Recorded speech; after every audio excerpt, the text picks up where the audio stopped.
सब घर वाले ईमान को इस बात पर ब्लेम कर रहे हैं कि आखिर तुमने ऐसा क्यों किया है। क्यों बिलाल को ऐसे बेचा। वो तुम्हारी मदद करने के लिए इतनी दूर से आया था और तुमने उसके साथ क्या किया है। मुझे तो हैरत हो रही है तुम्हारी सोच पे, जिस पर वो कहती है कि असल गुस्सा मुझे इस पे नहीं, असल गुस्सा आप पे है। वो सारी कहानी खोल के बयान करती है और बताती है कि असल मसला ये बना था जिसकी वजह से ऐसा हुआ है। लेकिन अब मैं किसी बात के लिए किसी को माफ़ नहीं कर सकती हूँ। ये सब एक हैं, इसके लिए अब कोई भी माफ़ी नहीं है। जिस पर वो उसको समझाने की कोशिश करती है दोस्त उसकी कि तुम्हारा दिमाग ख़राब हो चुका है। तुम्हें फ़र्क ही नहीं महसूस हो रहा कि आखिर अच्छे और बुरे में फ़र्क क्या है। तुम्हें ऐसा लग रहा है कि जैसे हर कोई तुम्हारे खिलाफ है और कोई साजिश कर रहा है। देखो, इस तरह की फजूल बातें अपने दिमाग में मत लाओ, और इतना सोचोगी तो खुद ही पागल हो जाओगी। जिस पर आप देखेंगे कि ईमान कहती है कि मैं पागल हो चुकी हूँ। बस अब मेरा मकसद अपनी कामयाबी है, इसके अलावा और कुछ भी नहीं। मैं कामयाब होना चाहती हूँ और कुछ भी नहीं करना चाहती हूँ। जिस पर आप देखेंगे कि वो उसको समझाता है उसका बाप, और कहता है कि हाँ, ये बात बिल्कुल ठीक कही तुमने, ऐसा ही होना चाहिए। तुम्हें इसके अलावा और कोई बात नहीं सोचनी चाहिए। अपने दिमाग में ये बात रख लो कि अब तुमने कुछ बन के दिखाना है और इन सब बातों को नहीं सोचना, क्योंकि अगर तुमने ये सारी पुरानी बातों को सोचा तो तुम्हारा दिमाग ख़राब हो सकता है और इसके अलावा कुछ भी नहीं। यानी कि कुछ हासिल तो होना नहीं, इसके लिए फ़ायदा ही क्या। इसलिए जिस चीज़ का फ़ायदा है उस पर ध्यान दो। इसलिए तुम्हें समझाने की सब कोशिश कर रहे हैं कि अपने मकसद की तैयारी करो। इस तरह की बातों को सोचने का या किसी को ब्लेम करने का कोई भी फ़ायदा हासिल नहीं होगा, बल्कि उल्टा नुकसान ही होने वाला है। बिलाल भी इसको समझा समझा के थक गया है और उसके बाप को कहता है कि बस इसकी पढ़ाई पे ध्यान दीजिए, इसके अलावा कुछ नहीं, क्योंकि मैं नहीं चाहता कि इसके ये कीमती साल जो हैं वो ज़ाया हो जाए, फिर इसके हाथ कुछ भी नहीं आएगा। यकीन नहीं है।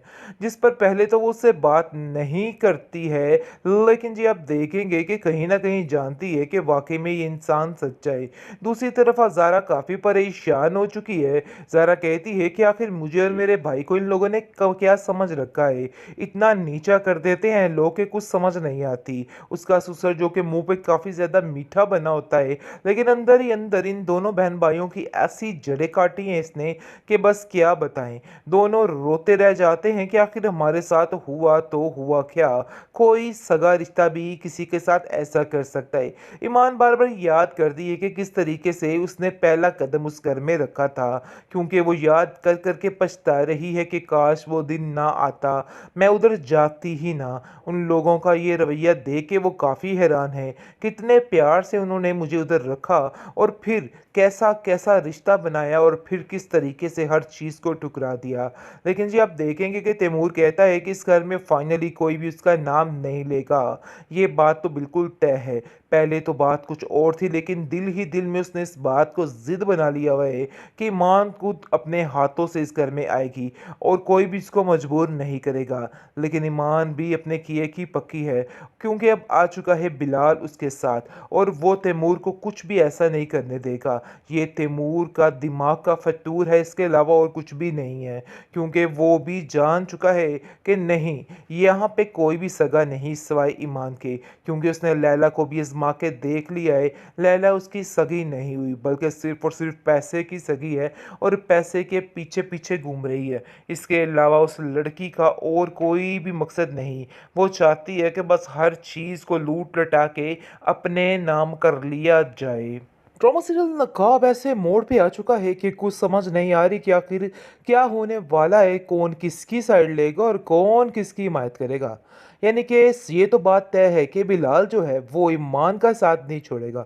जिस तरीके से ईमान ने साथ दिया था बिलाल का, बिलाल के दिमाग में बैठ चुका है और वो जानता है कि वो एक साफ दिल लड़की है। इसलिए वो कहता है कि आप लोगों ने उसके साथ अच्छा नहीं किया, क्योंकि सारी असलियत खुल के सामने आ जाती है और सब कुछ से उस पर इल्ज़ाम लगाया जाता है।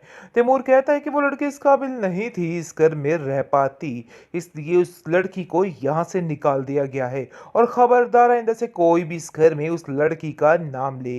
लेकिन जी आप देखेंगे कि बहुत परेशान हो चुका है उसका बाप, और दिन रात उसको समझ नहीं आ रही कि आखिर क्या किया जाए। लेकिन वो अपनी बेटी को कहता है कि तुम्हें अपनी तालीम को जारी रखना होगा और इन लोगों की बातों में नहीं आना है, बल्कि हिम्मत नहीं हारनी है और इन लोगों का डट के मुकाबला करना है। तुम बिल्कुल भी टेंशन मत लो, हम तुम्हारे साथ है। इस पर ईमान कहती है कि आपकी सपोर्ट ही तो है जिसकी वजह से मैं यहाँ तक पहुँची हूँ। लेकिन जी आप देखेंगे कि उसका बाप कहता है कि नहीं, ये तुम्हारी हिम्मत भी है जो तुम्हें आगे लेके जा रही है, लेकिन हिम्मत कभी भी मत हारने देना। जिस पर आप देखेंगे कि वो भी काफ़ी हैरान है। लेकिन दूसरी तरफ बिलाल को जैसे ही बेचारे को खबर मिलती है कि ईमान को इस तरह से जलील करके रुसवा करके यहाँ से बाहर भगाया गया है, तो ईमान को कॉल करता है और कहता है कि आखिर ये सब कुछ क्या हुआ। जिस पर ईमान उससे बात करने से इनकार कर देती है, क्योंकि उसका दिल हर चीज़ से उचाट हो चुका है और उसे ऐसा लगता है कि यार कोई झूठा है और कोई भी सच्चा नहीं है इधर। इसलिए वो काफ़ी परेशान होता है और वो कहता है कि मेरी बात तो सुनो, लेकिन कोई भी उसकी बात सुनने को तैयार ही नहीं होता है। इसलिए वो फैसला करता है कि वो उसके घर जाएगा और उसके घर वालों को समझाएगा कि उसे तैमूर से दूर रखा जाए। लेकिन जी आप देखेंगे कि उसके घर जाता है और वो कहती है कि आप यहाँ पे क्या कर रहे हैं और आपकी हिम्मत कैसे हुई इधर आने की। आप सब मिले हुए हैं और एक जैसे हैं, मुझे किसी पे कोई यकीन नहीं है। जिस पर पहले तो वो उससे बात नहीं करती है, लेकिन जी आप देखेंगे कि कहीं ना कहीं जानती है कि वाकई में ये इंसान सच्चा है। दूसरी तरफ ज़ारा काफ़ी परेशान हो चुकी है। ज़ारा कहती है कि आखिर मुझे और मेरे भाई को इन लोगों ने क्या समझ रखा है, इतना नीचा कर देते हैं लोग के कुछ समझ नहीं आती। उसका ससुर जो कि मुंह पे काफी ज्यादा मीठा बना होता है, लेकिन अंदर ही अंदर इन दोनों बहन भाइयों की ऐसी जड़ें काटी हैं इसने कि बस क्या बताएं। दोनों रोते रह जाते हैं कि आखिर हमारे साथ हुआ तो हुआ क्या, कोई सगा रिश्ता भी किसी के साथ ऐसा कर सकता है। ईमान बार बार याद कर दी है कि किस तरीके से उसने पहला कदम उस घर में रखा था, क्योंकि वो याद कर करके पछता रही है कि काश वो दिन ना आता, मैं उधर जाती ही ना। उन लोगों का ये रवैया देख के वो काफ़ी हैरान है, कितने प्यार से उन्होंने मुझे उधर रखा और फिर कैसा कैसा रिश्ता बनाया और फिर किस तरीके से हर चीज़ को ठुकरा दिया। लेकिन जी आप देखेंगे कि तैमूर कहता है कि इस घर में फाइनली कोई भी उसका नाम नहीं लेगा। ये बात तो बिल्कुल तय है। पहले तो बात कुछ और थी, लेकिन दिल ही दिल में उसने इस बात को जिद बना लिया हुआ है कि ईमान खुद अपने हाथों से इस घर में आएगी और कोई भी इसको मजबूर नहीं करेगा। लेकिन ईमान भी अपने किए की पक्की है, क्योंकि अब आ चुका है बिलाल उसके साथ और वो तैमूर को कुछ भी ऐसा नहीं करने देगा।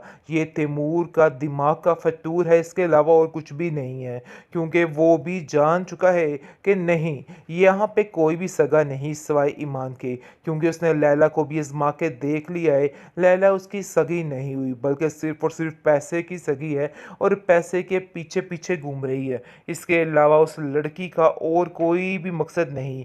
वो चाहती है कि बस हर चीज़ को लूट लटा के अपने नाम कर लिया जाए।